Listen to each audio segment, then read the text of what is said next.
Good morning, good afternoon, good evening. You are tuned into the Vitamin D with Dawn Dai podcast, and I'm your host, Dawn Dai, here to get you excited about your life so that you can live life on purpose and for a purpose. If you're returning, welcome back. Thank you. I love you. I appreciate you. And if this is your first time, welcome. Welcome on the journey of my dreams. Welcome and thank you for choosing to live your best life. Now, let me tell you this right now. Vitamin D is a pun off my name, right? So you get vitamin D from the sun, so I'm here to shed light into your life. But let's be clear. When we talk about vitamin D and shedding the light, that means on the good and the bad. Because if you want to be better and you want to do better, you got to be able to see better. And we do that with inspirational insights and conversations with celebrities and everyday people like you and me. So this is all about unraveling, and it takes times that we're just thinking and we're just being and we're just feeling and we're coming in imperfectly perfect. So no, you don't have to be ready. No, you don't have to always be optimistic. I just want you to show up as you. Show up as you and getting ready to see you. And we're going to be seeing an individual today. The world has seen. She's a legend. She is the first female NBA referee. Her name is Violet Palmer. I had an episode on her before, but I was like, since we didn't change it up a little bit and we in the studio, I need to bring her and do it right in the studio. And we're going to delve a little deeper because we all know the story about her being the first female NBA referee, but I'm interested in knowing a little bit more about the woman behind the whistle. So we're going to blow the whistle on this episode. So without further ado, it's time for your dose of vitamin D. Get your vitamin D right here with me and get excited about your life. Hello? Well, what's going on, Miss Dawn Dai? What's going on, Miss Palmer? Mrs. Palmer, how you doing? You know what? I'm fabulous and very, very happy to be here with you. Just to shed a little light on this beautiful day. I'm happy to be here. Thank you for having me. Thank you. Thank you for coming again. Thank you for believing in my dreams, because when I had you on the first time, it was when did the pandemic just start, or we were in the midst of it? It was close, real close. It probably had been going on maybe several months or something like that. But yes, we had to do the whole Zoom thing from my house, and I don't even know where you were. I was at home, but you were at home too. But we in the studio now. I love it. What you say? God is good All the time. every day. Hey, listen, we got conversation. I love your shirt, Black and Proud. I love that. Thank you. What's the inspiration? Tell me. Well, of course, I'm always going to support who I am. And I thought, of course, I love the colors. And again, it said Black and Proud, and that's exactly what I am. And, you know how you see something and it's something just inspirational and it kind of shares a little bit of who you are. Yes. And that was my one reason for buying the shirt. Isn't it amazing? I think if we lived a life where we were just stepping and walking in who we are, the abundance that comes, because there's only one fingerprint, one footprint that assigned to us. And it's like, yo, it's an open lane for you. So true. But, and I'm finding, and even for myself, I think as far as like being able to wear this shirt or this T-shirt, I think it just comes from within. And I think for some of us, we're not sure, or we're hesitant, or we're not comfortable with just being who we are. And I think for me, throughout my entire life and my entire career, I've gotten more comfortable. And of course, for me, being a lesbian woman, and I can admit that was a struggle for me. Really? At a point in time. But you know what? It's not anymore. And I feel good and want to share, and don't have a problem talking about it, don't have a problem wearing it, don't have a problem letting anybody know, because this is me. And I tell people all the time, I go, for the people who don't like me, you don't even know me. And you didn't. For the people who feel the same way and love me, those are the people who I want to be around, and those are the people that support me, and those are the people that I love back. What Lauryn Hill said it best. She said, how you gonna win when you ain't right within? You have to be. Because that's, being successful, having people in your life, being supportive, all those things, it's a full circle. And the glass can't be half full. Hey. Because something's going to be missing. And I think and looking at life and looking at you, looking at myself, the reason why we're smiling and we're successful and we're happy and we're loving and we have love in our lives is because we're being who we really are meant to be. And I think that's a major struggle for a lot of us. Mm-hmm. We just, for whatever the hesitations may be, we don't know what they are and everybody's different. But I know that, when I made that decision to necessarily come out, and it was probably one of the biggest momentous moments of my life because I had been with my wife, which was just my... Hey, Tanya. See there. Was my partner at the time, but we had been together 20 years. Wait, what? 20? What? We had been together 26 now, but when I literally came out as far as work and the world, I was getting married. And this is a true story. This is a good one. You're going to love it.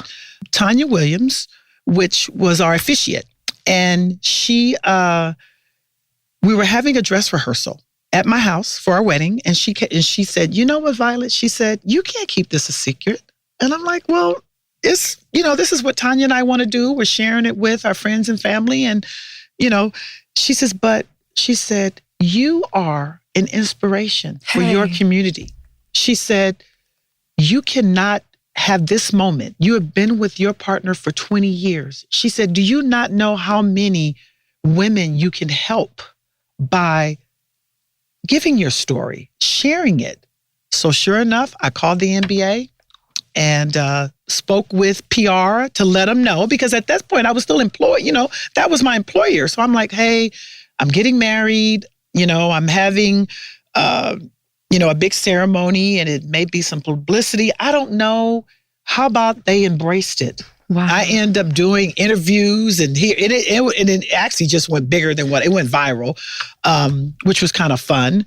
But I really was so appreciative of her because she just spoke up as someone who cared about me and Tanya and said, you can't let this moment go without sharing. And I went, you know what? You're right. One of the best decisions I have ever made in my life. Not only not to get married, but to necessarily come out at that point in time. And for me, Dawn, it wasn't one of those where I was afraid to do it. I was working, I'm good, I have my family, I'm just doing what I do. And when the whole marriage thing came about, you know what? Knock on wood, it was time. It was time to let the world know. And sure enough, beautiful. Wow. Yeah.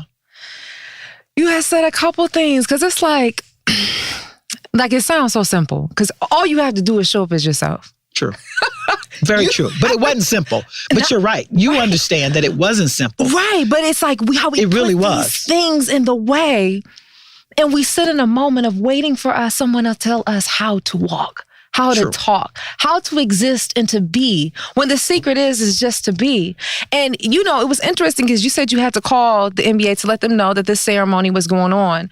So, well, not necessarily the ceremony. It's just that once I, of course, publicly came out, now I had different magazines calling me, wanting to talk to me, wanting to do an interview.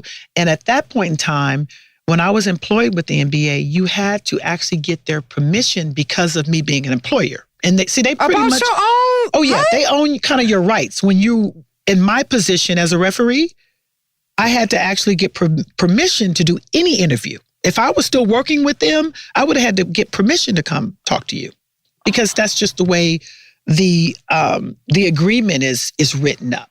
So obviously when I came out, no hesitation. Literally approved it, did my interviews, no hassle. For me, they never really not approved any interview that I wanted to do. Never, which was a positive because... Says a lot about you. Well, you know what? Because how about in case you need a reminder. Thank you. Let the people know. Hello. Because Queen V opened it up, and guys even said to me now that's on staff, they go, wow, Violet, you know what? Once they allowed you to do it, they allowed the rest of us to do it too. Oh, So see, it just came. How about I'm like, you know what? I need to share that with you. So you just out here popping, just doing just a little something, just really being out myself. here, like just just divinely, you just out here glowing. And it's just so interesting. And that's what this podcast is all about. You know, it's the shedding the light, but realizing that the light that you're shedding is just taking off the layers of your light within. It's within and yourself. then wait a minute, hold up.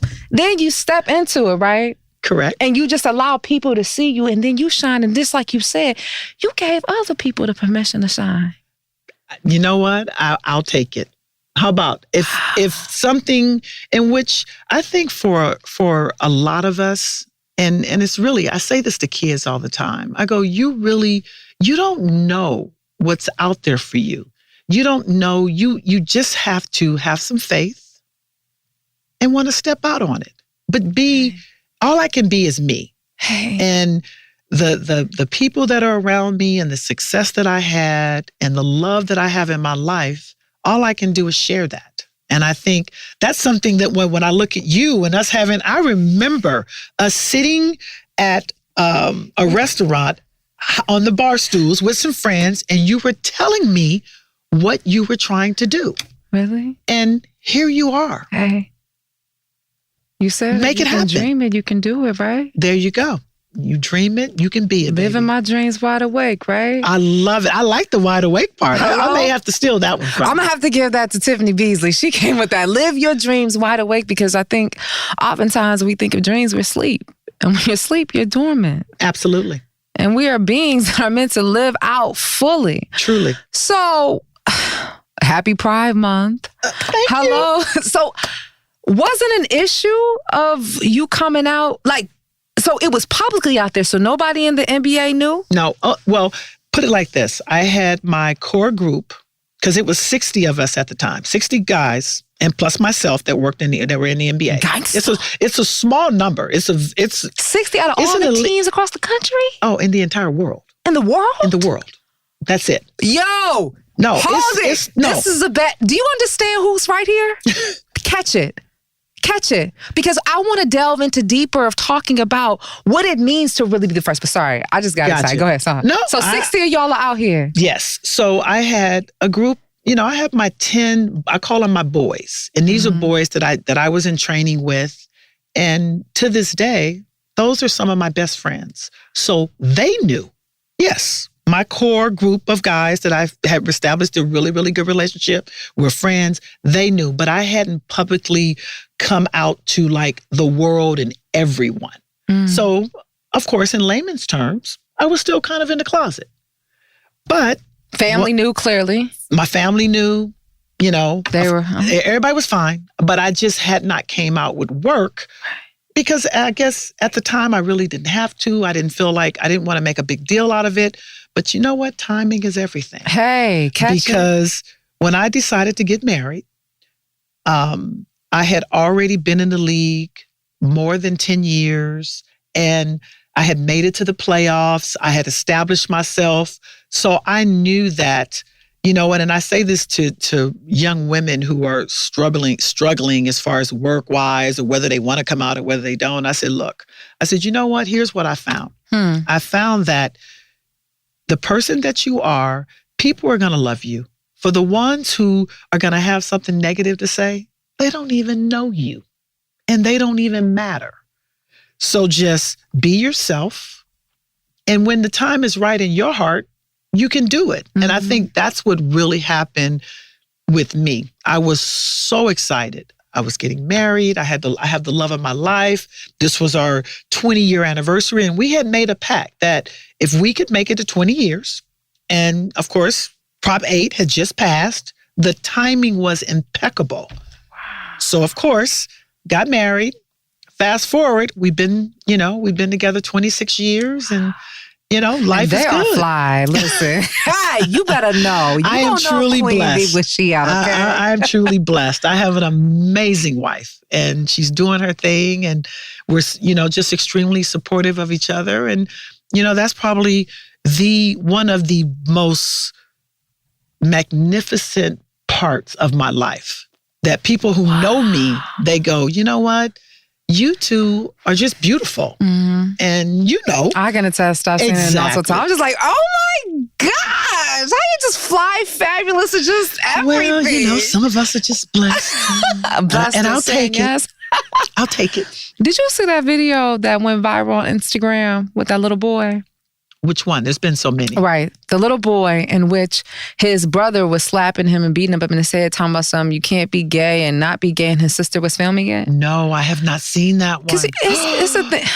It's interesting because it's like the times that we're in right now, with Proposition 8 and just it's Lil Nas X, everybody, one would think that you're stepping into self and now, boastfully, carrying your pride, but then you realize about how many people are still, quote unquote, in the closet or just being ridiculed. And you think about how precious a child is. So this young boy, they actually, first of all, they pushed his hairline all the way back. And on the side of his head, they put gay. Oh, and he said, why you think they got this? And they're slapping it upside his head, right? And he said, because the way you're acting, the way you act, and I could be misconstruing it. You can check it out on social media. Okay. And it's like, because of the way you act, And then there was another video that posted up where the young man was on the live video. And on the live video, he's up there saying, everybody needs to relax and chill. That's my siblings. They just didn't want me to do that way. It's not like they're abusing me or hate, doing whatever. But it's just that when you think about the psychological part of it, not only are you talking about his sexuality, but you're putting them on blast. You're slapping them in the face. You're defaming something. And it's like one of those things that I guess it all to me is like with self-love, because when you love something and you appreciate it, you want to share it with the world. Absolutely. And it is so valuable and important to have the people that love you and your family to support. That is huge. Mm-hmm. And I can attest to being, that woman sitting in front of her mother. And I never forget, it was like my mother's sitting like I'm sitting across from you. We were at the kitchen table at my mom's house, the house I grew up in, right to this day. And I said, Mom, I got to tell you something. Well, how old are you at the time? I was an adult. Let's see, I got married 2014. So I literally talked to my mother. It was 2014. Early 2014 when we were planning our wedding, and I said, Mom, I have to tell you this because I just want to, I know but Tanya and I, we've talked to our girls and we're going to get married. And I started it with, I said, Prop 8, Mom, right? Because my mom's old school. My mother would be 90 next month. Amen. Bless. Okay, we're going to have a huge, big old celebration for her. So I was wanting to make sure that she understood what I was saying. So I said, you know about Prop 8? She said, yeah, I know about Prop 8, Vi. I said, okay, well, Tanya and I, we've decided we're going to get married. And she says, and I'm waiting for some negativity here because I'm talking to an old school Baptist woman now. Hey. Okay, so So I'm waiting, and she says, oh my God. She says, can my best friend come? I literally, Dawn. Oh my. I started crying because she was so excited. And I said, well, Mom, I was just making sure that that you were okay about coming. And she said, coming? She said, of course I'll be there. And just went forward. Beautiful ceremony. And I told my mother, I said, Mom, you have no idea your excitement, what you just did for me. Mm-hmm. She said, you know what, Vi? She said, how about this? And this was interesting. She said, you and Tanya have raised 3 beautiful young women. She said, one thing I can tell you, and I've learned this from you, love is love. Hey! And this is a woman, when my father passed away, my mother and father had been together 65 years. So my mother knows what love looks like. Bingo. And that's what she told me. And I was good. I said, wow. See again, and we just had this story about this young boy and his family. That is so, kids are in the street right now, homeless because they came out and their family disowned them or their parents kicked them out or whatever the case may be. And that's like, no. That's the embracement that you need. You need that love and you need that support from your family because that's the backbone. And I think for me, yes, would I have had a beautiful ceremony? Would I have gone through with everything if my mother wasn't there? Of course I would have. Yeah. But there still would have been an emptiness in my heart. And to see my mother walk down that aisle, come in there smiling, it was everything for me. And my entire family. My brother walked me down the aisle. I mean, it was unimaginable for me. Tanya's brother walked her down the aisle. Oh my gosh! When I tell you wonderful, you know, just being able to have this conversation, which is so cool because it's not like I've shared a lot of this with a lot, you know, just everybody. But it's funny how things just happen and you ask the questions and I'm like, yes, we can go there. Because it's like you can never get enough love, I don't feel. No. Like, and it's interesting. And I guess that's the next thing I want to talk about. Being able to find love, you had to be able to recognize it. So, what, you know, coming up, I'm sure you may have known, but when did you accept it or embrace it? And because I can only imagine, like, you said your mom is 90 in her generation. What was that like growing up in LA? You know what? A Black woman in a Protestant household. Absolutely. What? But how about this? You know, what I learned is that I thought I had this big secret. I literally did. I thought. No, because we all do. I mean, you know. So found out later after I got with Tanya, you know, and this was later, my older sister, one day came and said to me, she said, girl, you ain't in no closet. Everybody know. She said, you need to stop. She said, girl, I've been knowing, you know, you were gay since you were in middle school or high school, something. She said something so long ago and I looked at her.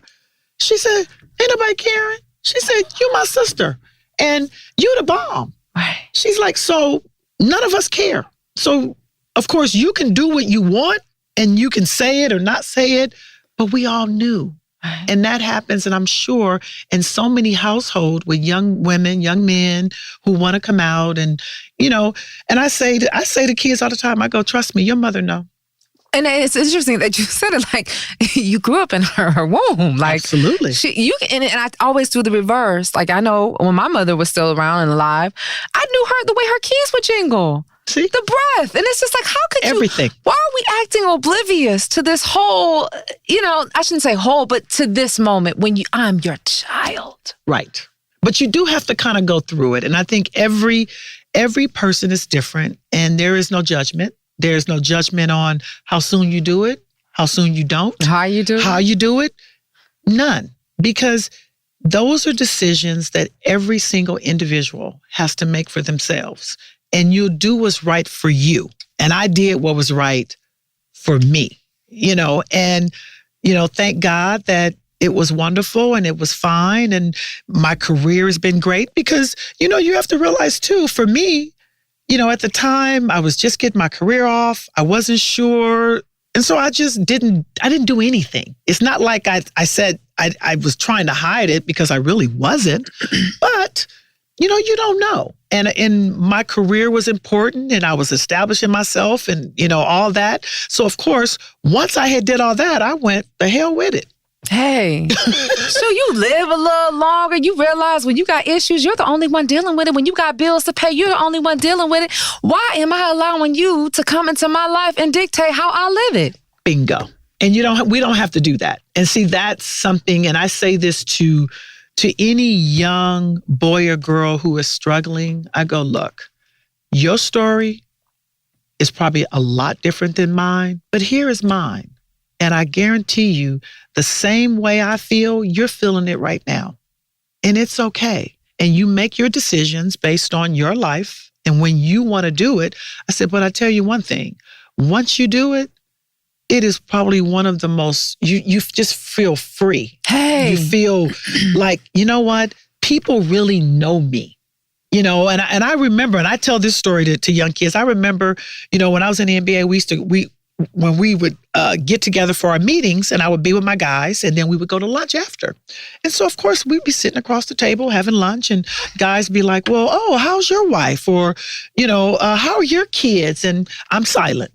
I say nothing. I came out. Now we have our lunches or we have our meetings. And the first thing the guys go, what's up, V? Hey, Queenie, how's T doing? You know, how the girls? I went, thank you.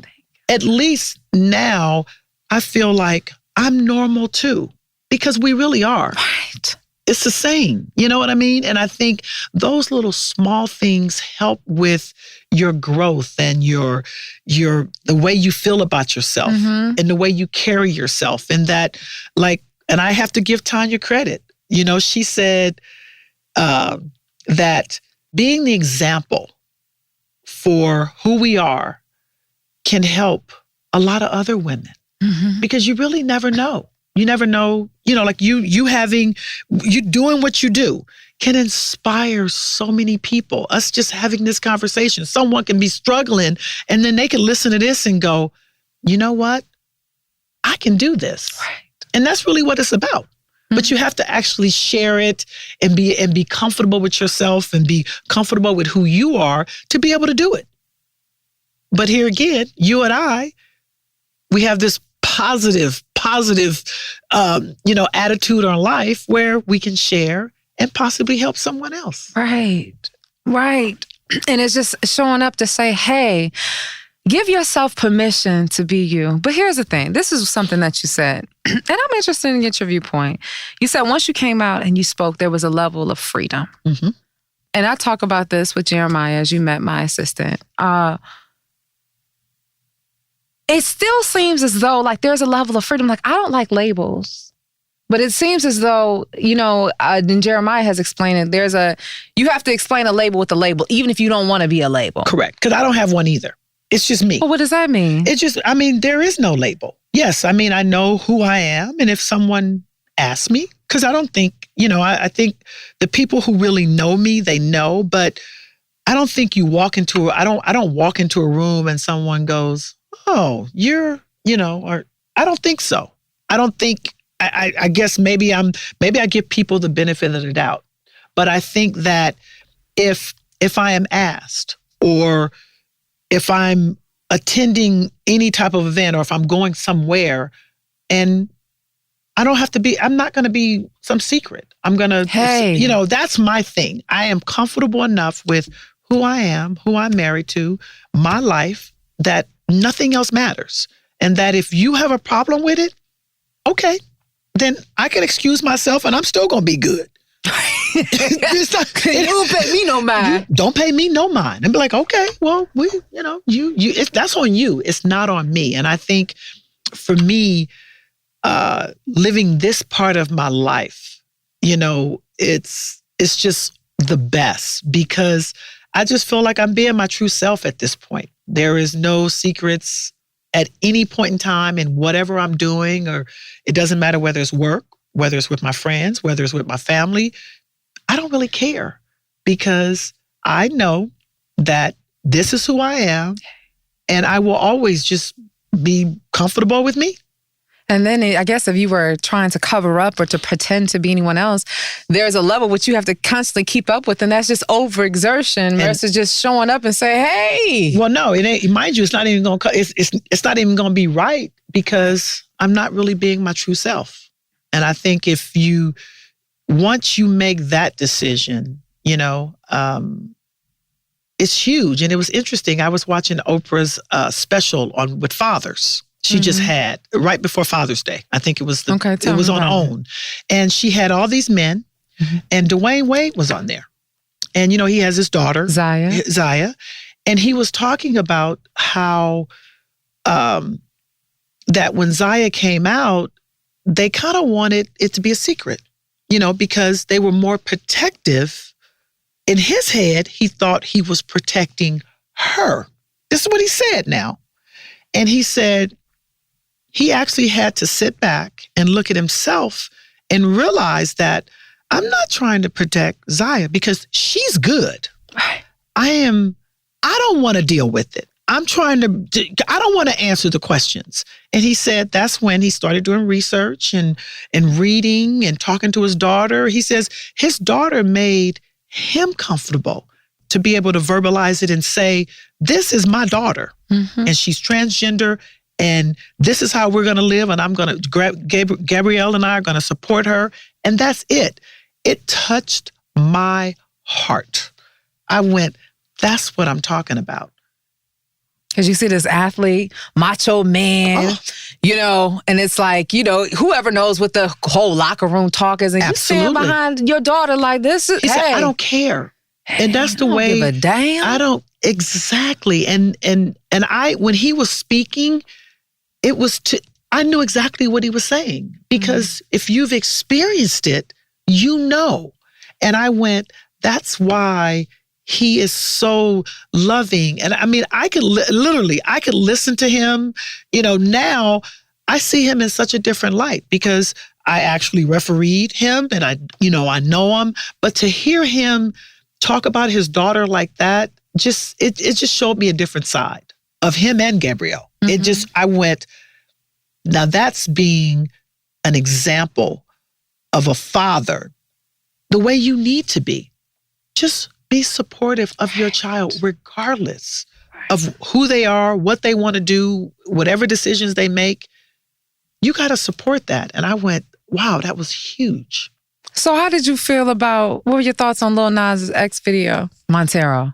You know, I kind of paid attention to it, and I kind of didn't, because I really don't get into a lot of the social media. You know, I mean, I pay attention a little bit, but I can honestly tell you, I really don't have a huge comment about it, you know, because I really haven't got into it the way I guess maybe I should have or not. I don't know. I've been, I get caught up in my own life that what's happening. I have a life. I don't just sit on social media to watch you. I can honestly tell you. It's just talking about what I received from and just talking about that bravery, and even him in the video. And a lot of people like, oh, how did you defame this? And how did you do that? And it was just a sense of he showed up as if however you want to receive him. If you're saying he's going to hell, so he said, hey, let me go to hell. Let me live what my life is. And, it's kind of like one of those things maybe back in the day they wore hot pants and we call them Daisy Dukes now. It's just however you choose to show who you are. But I just thought that was interesting because it takes a lot. It does. You think about going in high school and you may not even want to come out because you just got as far as your haircut, you got some new bangs and insecure about what people will say, or just coming out the gym locker room in a bathing suit because you may not be comfortable with your body and you're talking about the world. Right. And the world is cruel. Hey, what? The world is cruel. And what J. Cole say, it's a cold world. It really is. And you actually have to, I think that's where the strength comes in each individual, because you actually have to have your inner strength to say that whatever my obstacles are, I am okay with it and I'll be okay. And I think that's probably the hardest thing for young kids. And I commend kids today, which is so different than when I was growing up, because, now kids, they don't care. Yeah. School, they're going to the prom, 2 guys, 2 girls. They don't, we could never do nothing like that. It just wasn't even heard of. I think it's wrong. I think you should be able to now come out. But I think it's interesting that you had to say should. You should. Why I gotta get a permission to? But that's just the world. It was, and that's just who's controlling everything, I think. And the good thing is slowly but surely, and you need people like a Dwayne Wade. You do need people like that, because those are people that people listen to all the time and they respect. And not to say that you shouldn't have to be famous to have a voice, but those are the voices that everybody is listening to. Mm-hmm. So you don't really have no choice. It should be that it doesn't matter who you are. That people would go, you know what?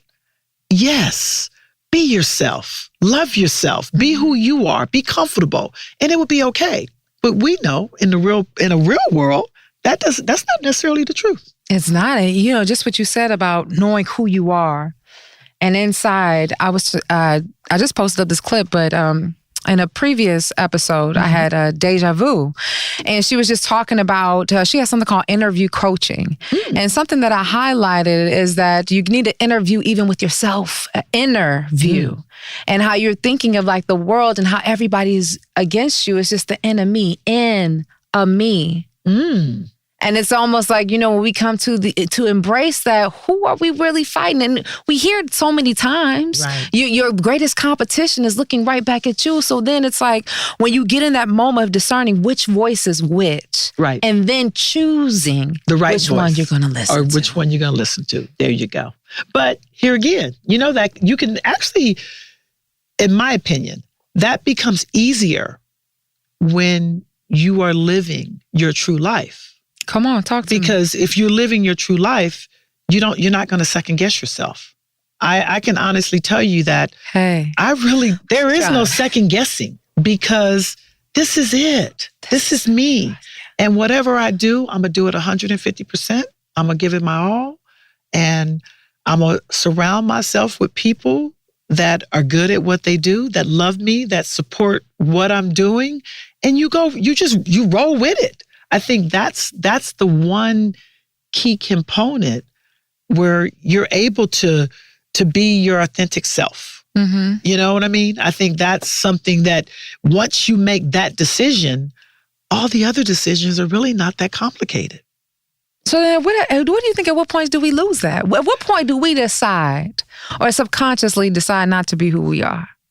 I think a lot of people it's fear. I think it could be, for some of us, like in my case, a little bit of it was career. I was really focusing on my career, and I wanted to go a certain way. And I wanted, I think for me, it wasn't that I didn't think it would go a certain way. I already had a lot of obstacles when I first got in the NBA.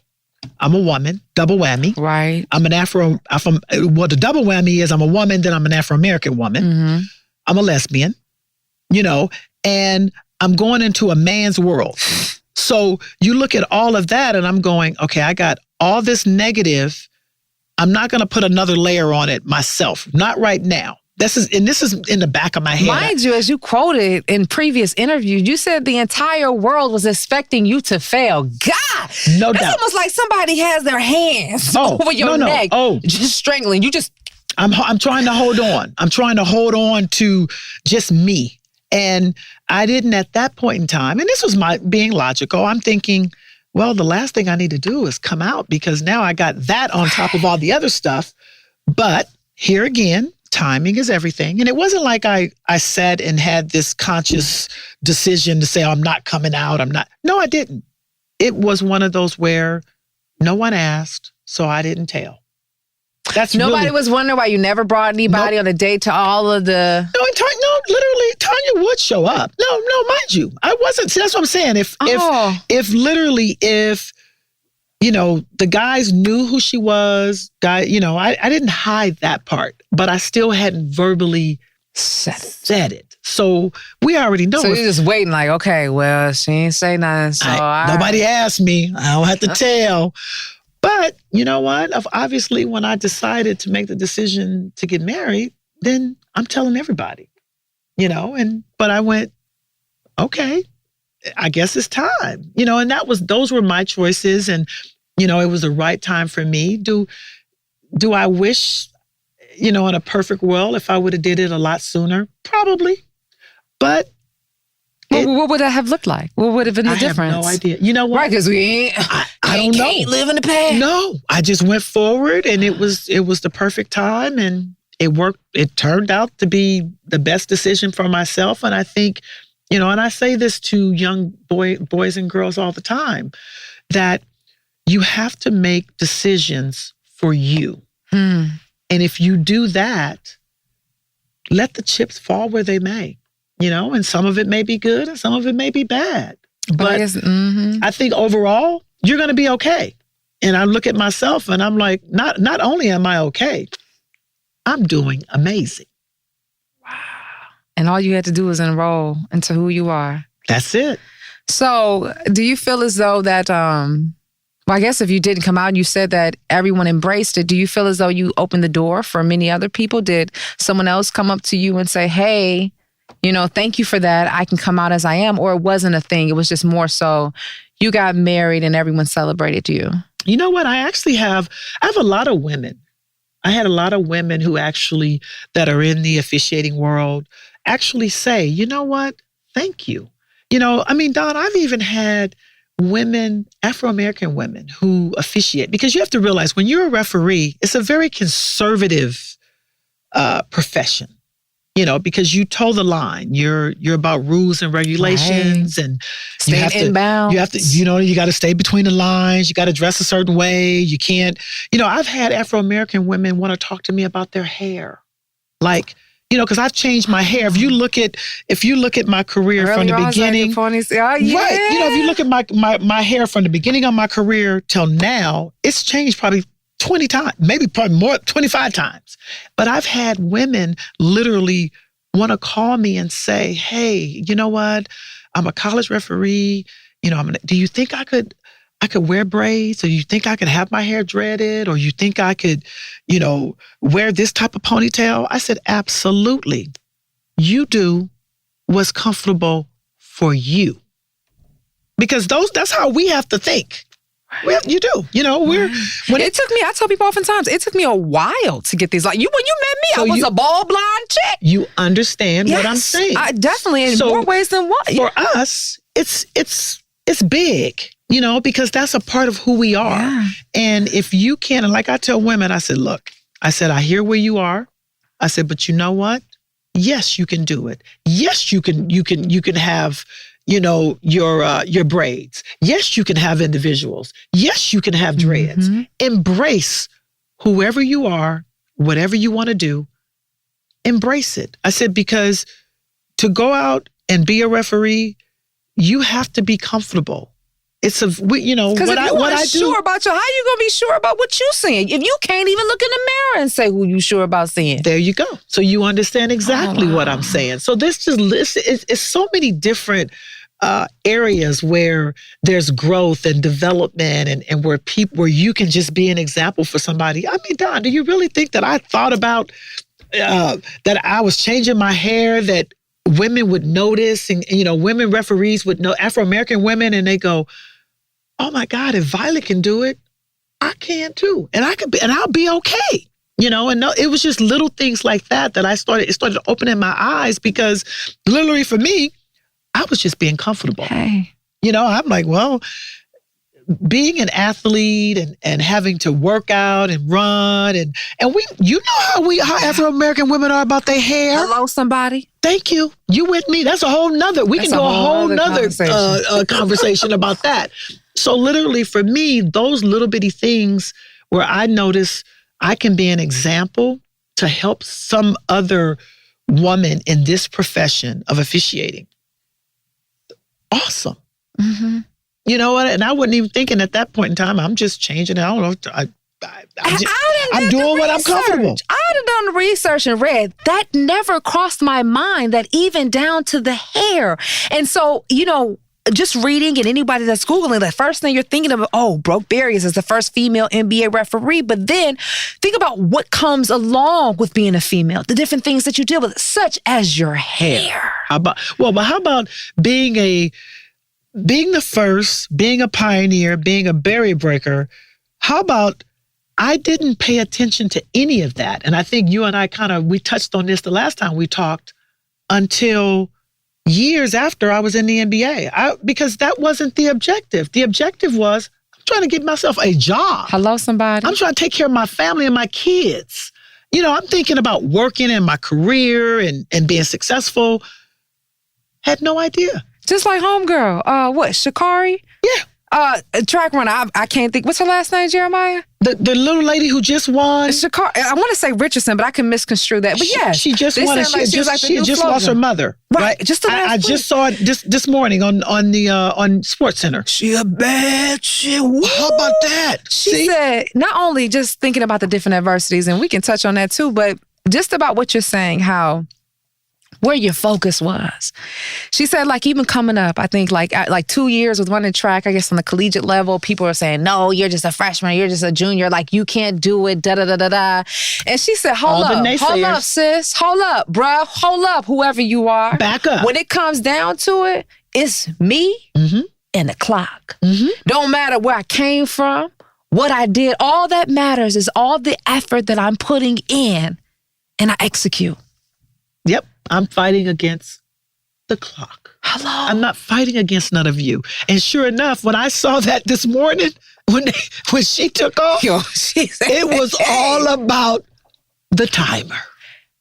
Yes, we had noticed her hair. Yes, we know your nails, but what we're talking about is the time, baby girl. The time. But you know what? I really, in watching that, after she ran and she went up in the stands and she was hugging her grandmother. Oh, God. I was just crying. I was done. I had totally, when I saw her go up in the stands and was embracing her grandmother, the race was over for me because that's what I focused. I said, girl, that is beautiful. That's what it's about, yeah. Yeah. And it goes along with everything that you're saying that even helped you get to your career, getting to the point right now, that support, that moment of embrace, because I don't care if you don't speak English. Right.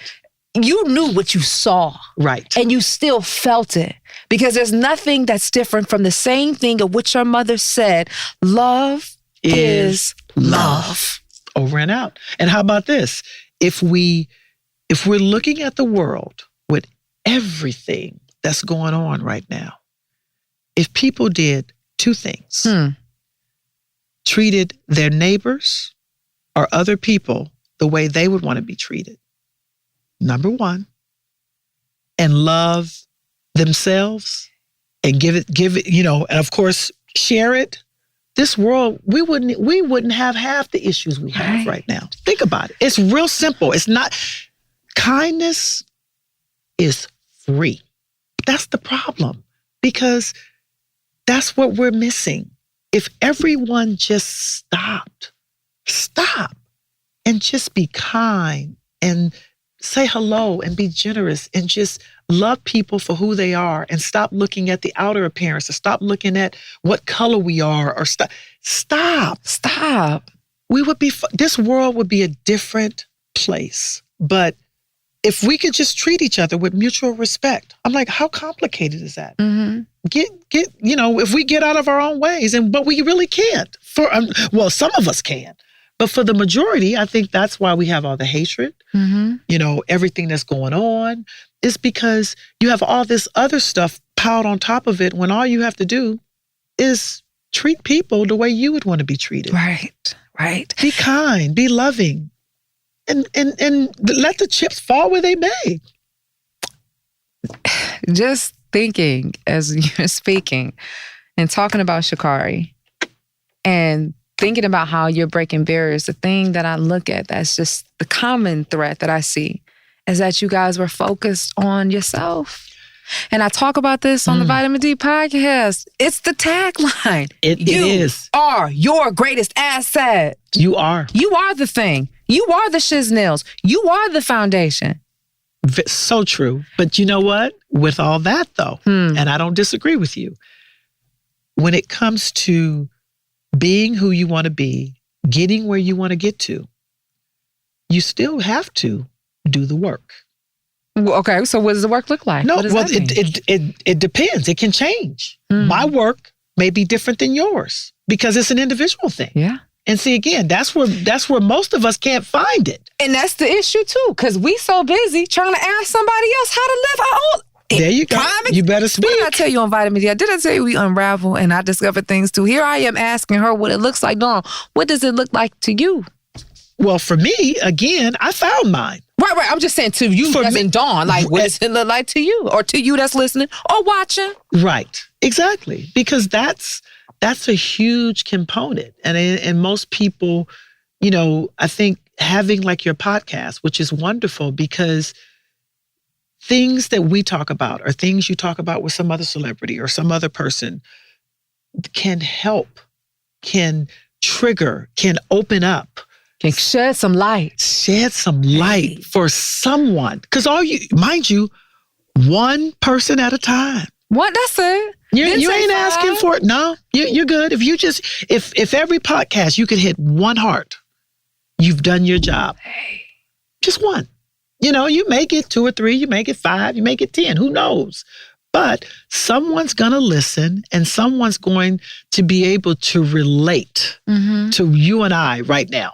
And that's a beautiful thing. And isn't that what we're doing on this earth? Aren't we here to relate and to experience to have an exchange? Absolutely. And in that relationship of relating, we create this relationship where that love is exchanged. And it was something that you said earlier on, and you talked about how things come in a full circle. And I think it was talking about timing. But the thing that's so beautiful about a circle is that when it keeps on moving, there's no definitive start or finish. No. It's just and it's going to keep going. Because you look at the two of us. We're still growing. Yes. We're still learning. We're still trying to better ourselves. We're still trying to shed love. I mean, it doesn't stop. And that's the circle. Perhaps that's what it is. Perhaps, like when we have some sort of anxiety or angst about, what we should subscribe to or the things that we do, because we're thinking about a finite moment.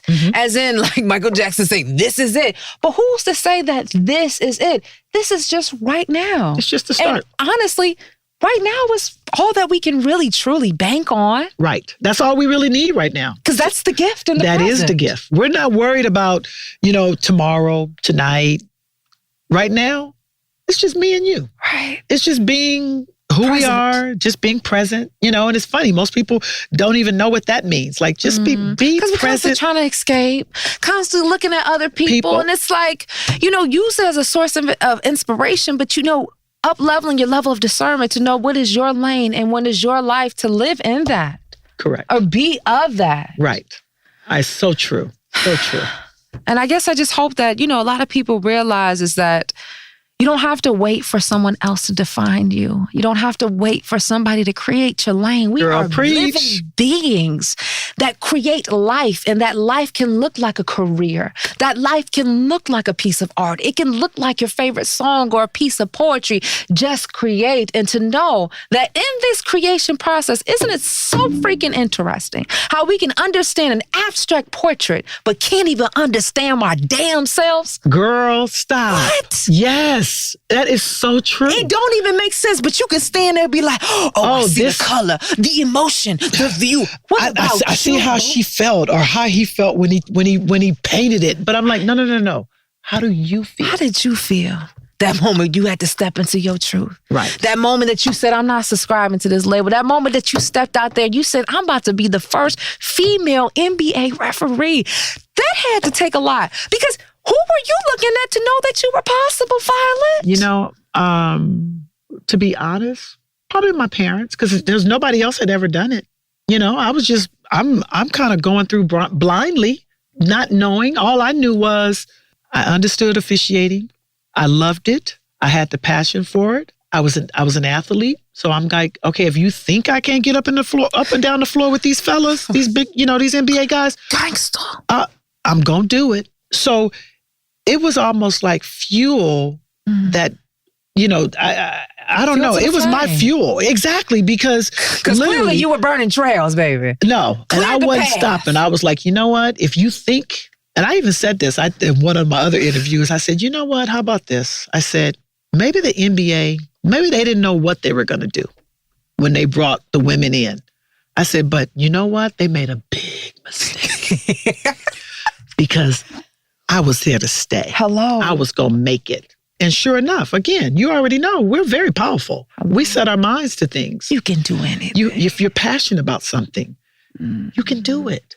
And I was just reading something. Somebody posted of something like how the difference between passion and emotion. Like emotion you can feel in that moment, but passion is uncontrollable. You can't control it. You can't even you just gotta go do it. Yeah. And you just got to go for it. Right. And you're funny that you say that, because I think with me, and my officials say this to me all the time, they go, you can motivate us to do anything. And I'm like, why? How? They go, I don't know. For some reason, when you talk and you're in front of the room, we believe you. Hey. But you know what? They and I'm finding out, like just you and I having this conversation, they believe me because believe yourself. I believe myself. Catch it. Catch it. Vitamin D with Dawn Day. Catch it. Read all about it. It's on the front page. Girl, you better let them know. Hey. I love it. Well, and it's funny. I get all, things, things are said to me and it almost have like a flashback just sitting here talking to you, because when you've experienced so many different things things tie together. And we don't even realize how they tie together. We are the beautiful picture. We are the beautiful We're picture. turning everything negative into a positive. That's the vision of it. You know, I always tell people all the time, I said, what allows a diamond to shine are the multitudes of cuts that have been placed within it. And they're all in it. The pressure and all these imperfections. But guess what? Just like you said, you decide to believe in yourself, decide to have that interview with the enemy. And you said, let me step forward in the light. Guess what? Boom, the light hit. And just when you thought because maybe I wasn't outspoken or maybe somebody had criticized for my sexuality or maybe because I stood out there and did my hair, that light just started bouncing off. And then people start looking at you like, oh my God. There we go. That's violent. That means I could do it. See?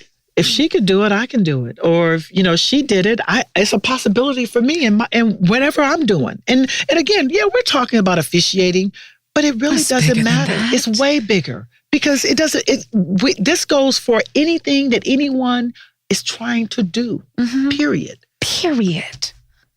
And the thing that I think is so key, that I want to make sure that people catch it, is that none of this would have been possible if you didn't embrace who you are. So true.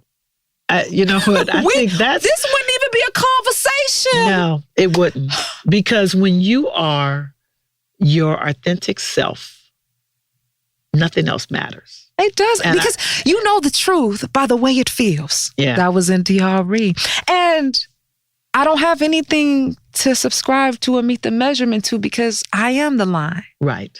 I am the bar. Absolutely. And I decided to meet it. I meet it. And it's funny when you call, if we talk, we've had our talks, and I can always go back to Dawn, that night when we were together, and I said, I think when you called me and I said, you better do it. And you're like, I need to have you on. Okay. You better do it because you're doing it every day. Every day. And that is wonderful because, again, you had this vision, you have this dream, and here you are. Here I am. See?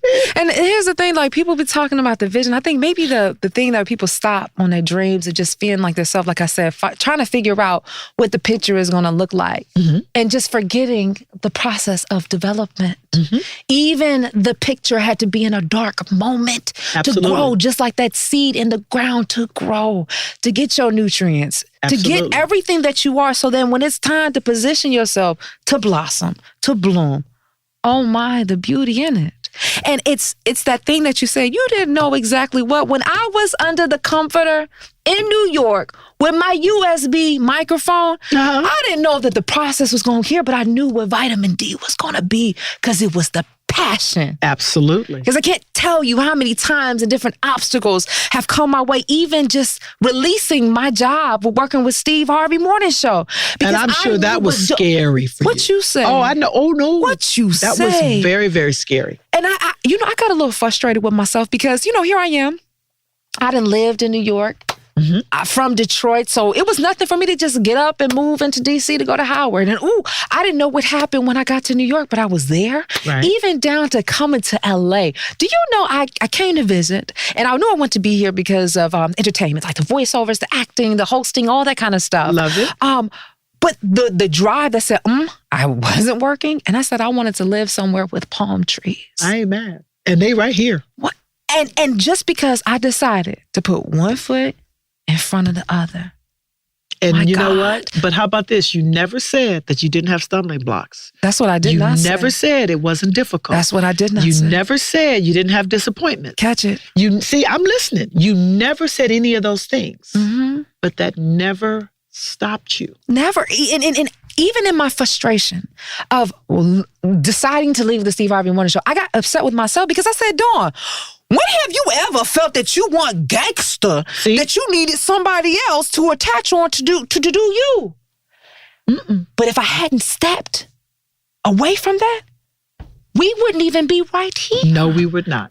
It wouldn't even came an opportunity to say, hey, can I get the studio for my podcast? Right. And it's something when you can believe in yourself that much, that same notion of you're saying that you give permission to other people to believe in themselves. You're an example. Hey, and here's the thing, even going back to what you said with the scripture of treating your neighbor how you treat yourself.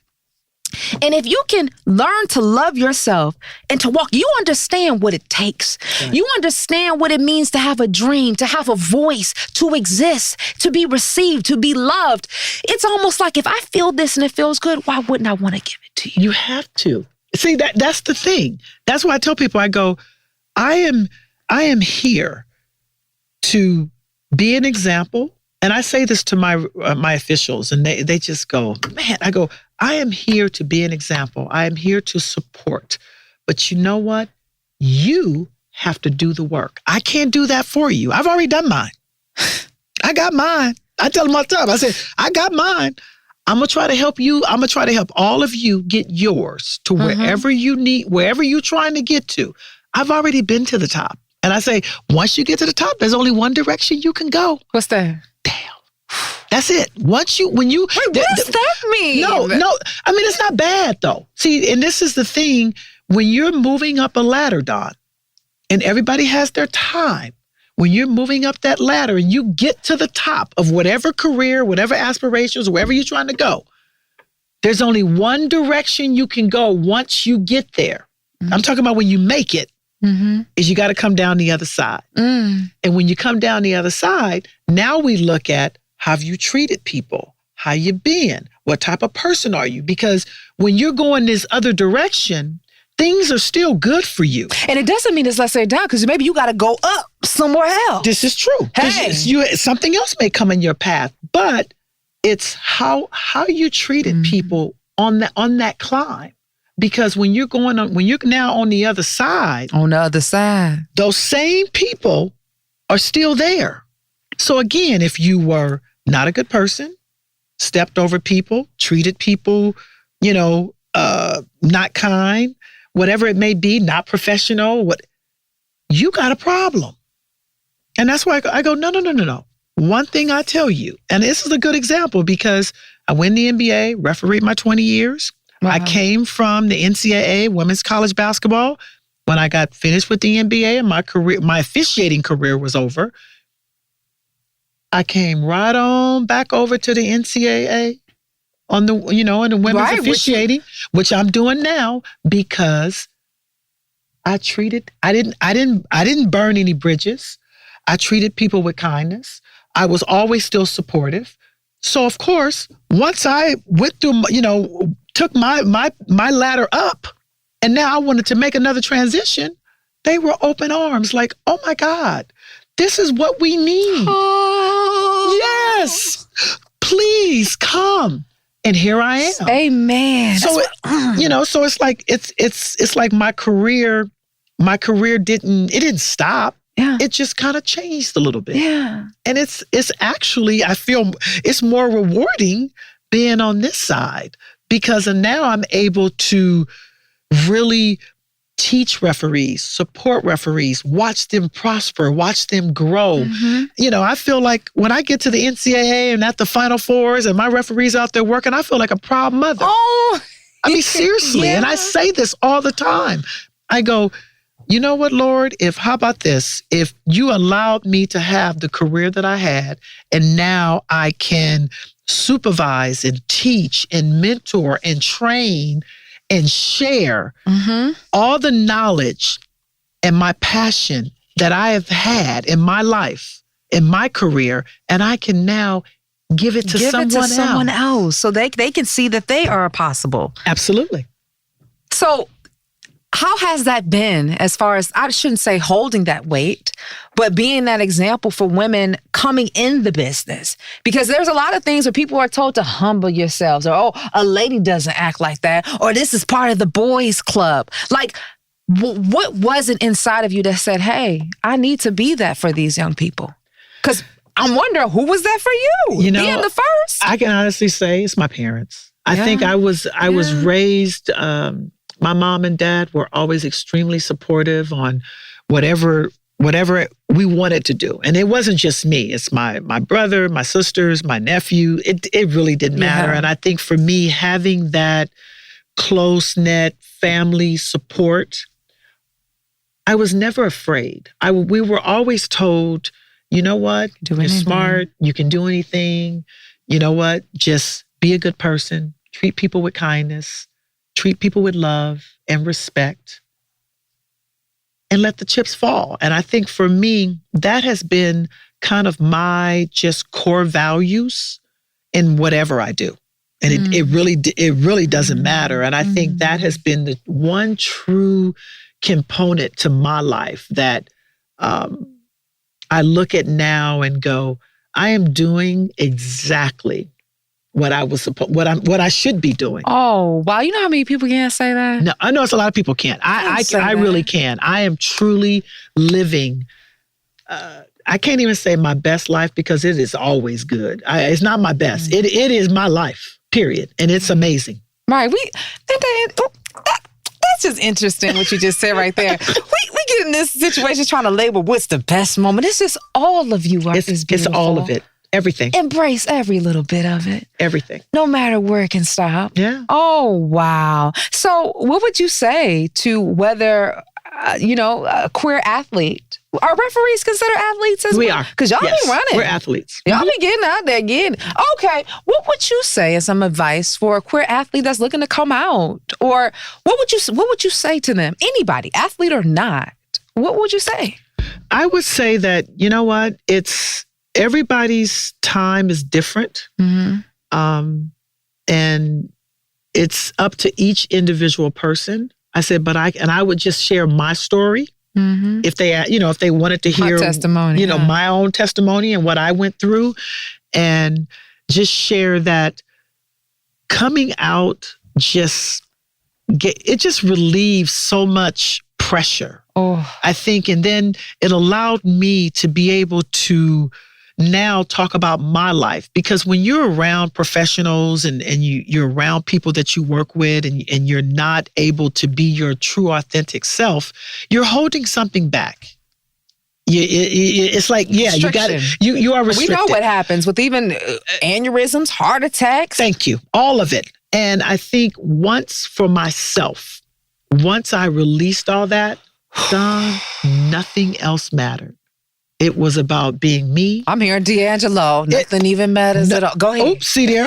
Girl, you got a good one for everything. Right. But really, and it's not like some big epiphany or nothing like that. It's just that you actually now feel free. To be able to just be who you are. Free at last. Free at last. Thank God Almighty. See there? You know. I know my brain be going on. No. But literally, for me, that's really what it did for me. Go ahead and free yourself. It did. And it just opened up so many different things and good feelings and talking with different people. I go, man, this is good. And I'm sure for some people, maybe their experiences may be a little different. But here again, I'm looking at me and I look at what you give out is what you get back. Okay. And literally for me, that's really how it's not that complicated for me. It's pretty easy. Wow. Well, you definitely inspired me because I can just think of just different things in my life that, like you said, being in the business, like, oh, should I be drinking this? Do I like to take a picture with this? Oh, if I smoke something, I see that. Oh, if I like this person, doesn't mean, it's just be Dawn. So just be Dawn. That's it. And that's why I try to keep it clear. Because I said, I'm going to be bigger than Oprah. This vitamin D is about to change the world. You better do it, girl. And just because we're talking about some inspiration, I'm still Dawn. So don't get the message confused with the messenger. I love it. Don't try to subscribe me and say I'm not going to curse. I'm not going to do that, because that's not what it's about. No. It's about me just showing up, and it's taking, and I'm still in the process of figuring out if I want to say in my lines or in my bounds of where I am and where I like to play. And if I'm playing in the paint today, I'm playing in the paint.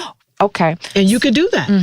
And that, but mind you, this is you. Hey. And that you're being your authentic self.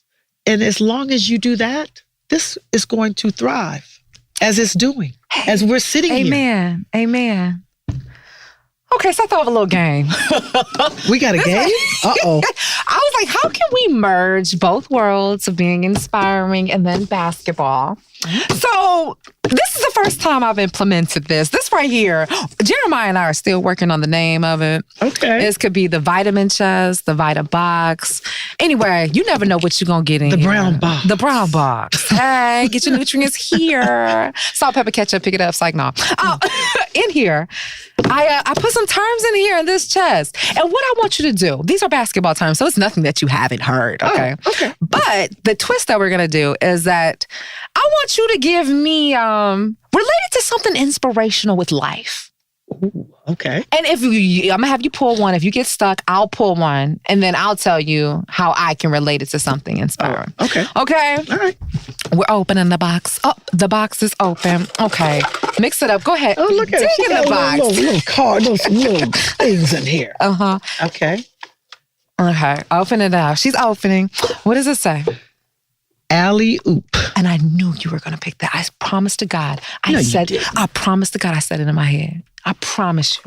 I promise you. But go ahead. Well, you know what? Alley-oop, in the basketball term, is when you throw the ball up to the rim and you throw it like I'm throwing it to Jeremiah, and he actually just catches it and he dunks it. Mm-hmm. That's the alley-oop. And I think, if I think about alley-oop and just something that I can relate to life, is that when you do an alley-oop, you got to jump. And I think for a lot of us, we're afraid to just have that leap of faith. Mm-hmm.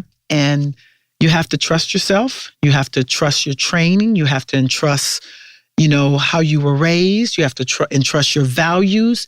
And you take all of that and you just jump and follow your heart, your passion, your dream, and you go for it.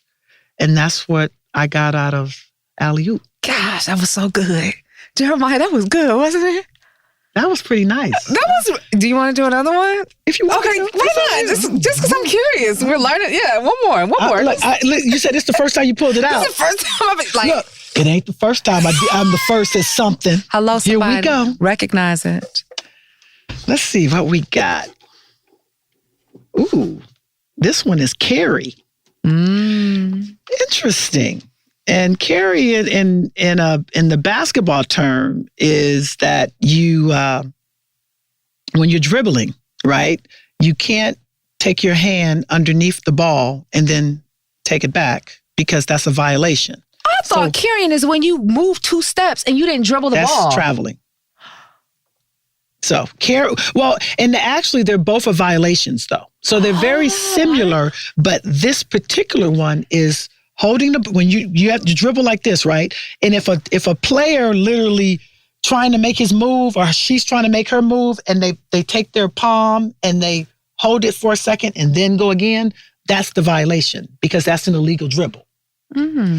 So when I think of carrying and I think of just life, is that it's a violation, and that in life, you have to know where your boundaries are and the things that you can do that can get you in trouble and the things that you can do that are safe, that are clean. And I think when I think of carry, that's what I look at. I said, I would say to a young kid, I said, look, you know what? You have to be careful about who your friends. You have to be careful about who you're hanging around. You have to be careful about your surroundings because you can be real innocent and you end up with the wrong violation and you end up in the wrong place. So that was just off the top of my head. Okay, because we got to do 3. The last one. Last one, because it was so good. And Jeremiah's like, ooh, this is good. Right? Okay, do one more. This is really amazing. Wow. Okay. Ooh, pass. Okay, this one's, I think everybody kind of probably really would know what this one is that, of course, obviously we dribble. And once you pick the ball up, you cannot dribble it again. You actually have to pass it. Once you pass or shoot, or this would be a violation as well. So in looking at just thinking about pass and just life is that for me personally, I would look at this and go, I would never want any opportunity in my life to pass me by. So I would make sure that I've done the work. I would make sure that I prepared myself.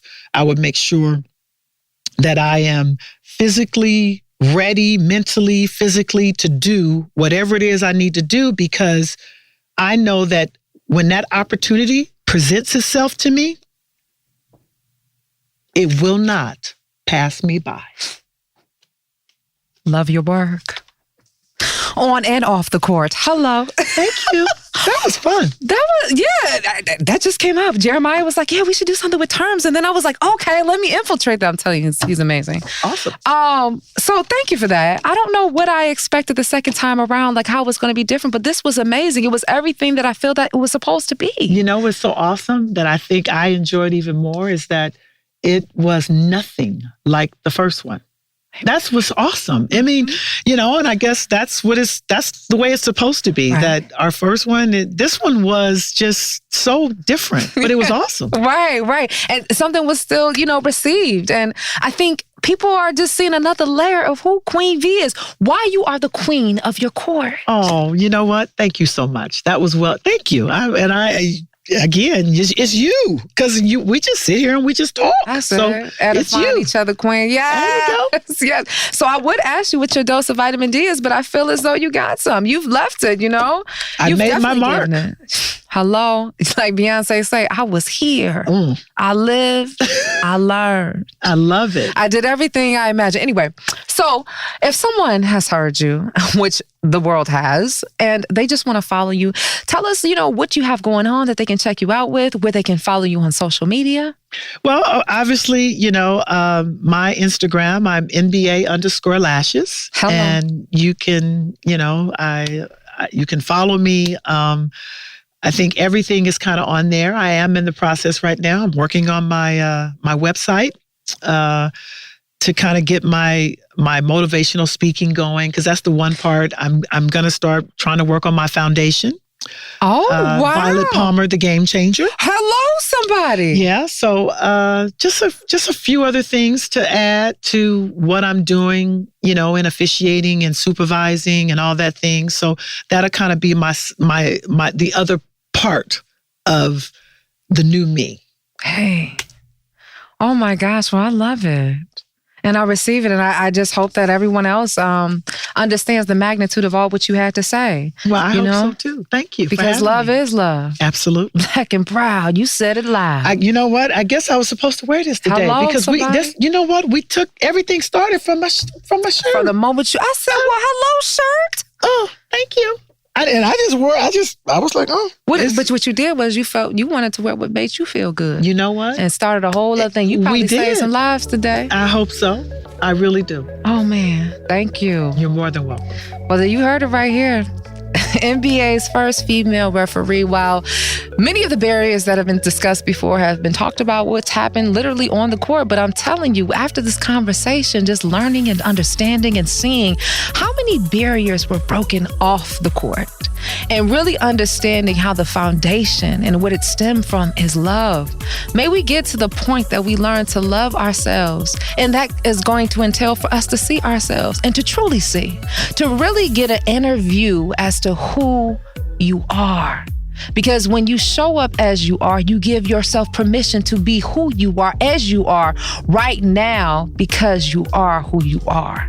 So let it be something that inspires you. Let it be something that carries you on your way, and do not pass on the opportunity to alley-oop to your wildest dreams. Catch it. And in the meantime, in between time, if you would like to stay abreast of what I have going on, if you would like to get some more inspiration in your life, I want to encourage you to follow me at Dawn Dai Speaks on all social media, okay? And also, this interview is going to be up on the YouTube channel, so make sure you check it out at Dawn Dai Speaks so you can get a visual of all what's going on. And also, if you're enjoying this, if you've been inspired, if you feel compelled and you want to shout it out loud, make sure you tell your friends to tell their friends to tell them and their friends about the podcast, okay? Because vitamin D is going global, okay? I'm in the business of making dreams come true, and I'm certainly not forgetting about mine. Can you support me? I appreciate you. So follow me. I'm going to be there. You know, we do this every week, all the time, around the time, because now is the best time. And I want you to always remember that you are your greatest asset.